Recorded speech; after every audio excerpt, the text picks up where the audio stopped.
మోసుకొస్తున్నానే బావా మొత్తం సొగసులు నీకే గాదా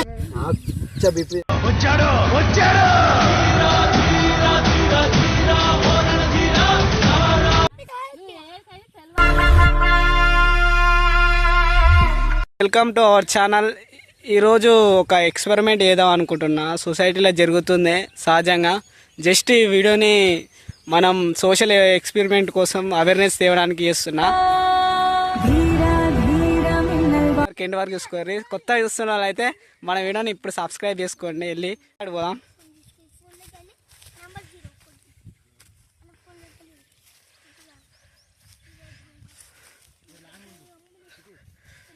అక్కా ఎరా నీకు ఒకటి ఇంపార్టెంట్ విషయం చెప్పాలి. నీకు ఫోటోలు పంపించిన చూసినావా వాట్సాప్లో చూడు ఒకసారి. చూసినా బాగా వాళ్ళతోనే బండి మీద తిరుగుతుండు. ఆయన వ్యవహారమైంది, పైసలు ఏమో ఇంట్లోకి ఇస్తలేడా, సంసారం ఏమో సగం సగం ఉంది. చూడు ఆ ఫోటో కూడా అసలు అడగాలి నువ్వు. ఇట్లయితే ఎట్లా కమ్మని కష్టం అయిపోతుంది. అన్ని తీసుకుపోయి అన్నీ ఓలేమో ఇంట్లో నింపుతుండు. మన ఇల్లు ఖరాబ్ చేస్తే మన కష్టం అయిపోతుంది. ఒక్క రూపాయి ఇస్తలేరు. నేను అదే అనుకుంటున్నా, పైసలు ఇస్తలేడు ఏంది అని. ఇప్పుడు అర్థమైంది ఫోటోలు పంపించినాక. ఫోటోలు చూడు, అది నాకు వేరేటోడు మా దోశ మీ బావరా నాయన నా ఇచ్చేది నీ అమ్మ ఇట్లా చేస్తున్నా. ఇకనే నీకు చెప్పినా, ఇక నీకు చెప్పి ఇక ఏదన్నా ఒకటి పని చేయాలని చెప్పి బాగా పని ఇద్దాం. నువ్వు ఇట్లయితే కష్టం అవుతుంది. బాగా నడుచుకోవాలి నువ్వు. ఏడు కాదు నడుచుకుందాంపా. ఎవరా అమ్మాయి? ఎవరో ఎడిటింగ్ చేసినారేమో. ఎవరు చెప్పు చెప్పు. నువ్వు ఇవేనా పనులు చేసేది? ఇంట్లో ఒక్క రూపాయి ఇస్తలు కానీ నేను రోజు అడుగుతుంది ఇదేనా? మీ తమ్ముడేనా పెట్టింది? భాస్కర్ ఆడెందుకు పెట్టిండు? ఆడెందుకు పెట్టిండు? మోసుకొస్తున్నానే బావా మొత్తం సొగసులు నీకే గాదా. చాడీలు పెడతా. నేనెందుకు పెడతా? నాకేం కర్మ వచ్చింది? చాడీలు పెడుతున్నా కాదు. ఆ ఫోటోలు ఎక్కడి ఈ ఫోన్ లా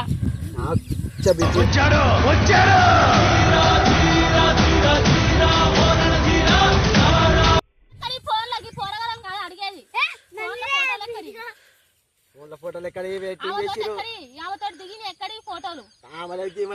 చేసి కనబడతలే. చెప్పు. ఎడిటింగ్ కాదు, నువ్వు ఫోన్ లో ఫోటోలు ఎక్కడి? ఇదేనా నీ పద్ధతి? ఇదేనా నీ పద్ధతి? చెప్పు. పద్ధతి?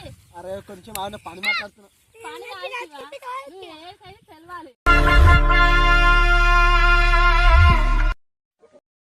చెప్పు. నువ్వు మంచి చెప్తున్నా శివ, నేను మంచి చెప్తున్నా. ఫోటోలు ఎక్కడి? ఆమెతో ఎట్లా దిగినావు నువ్వు?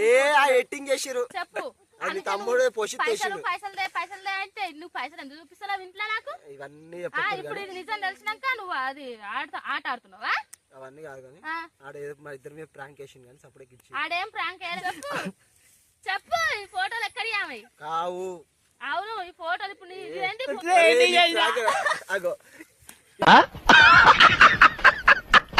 నేటి సమాజంలో జరుగుతున్న ఫోటోలని మార్ఫింగ్ చేస్తూ పైసలు వసూళ్ళకి పాల్పడుతున్నారు.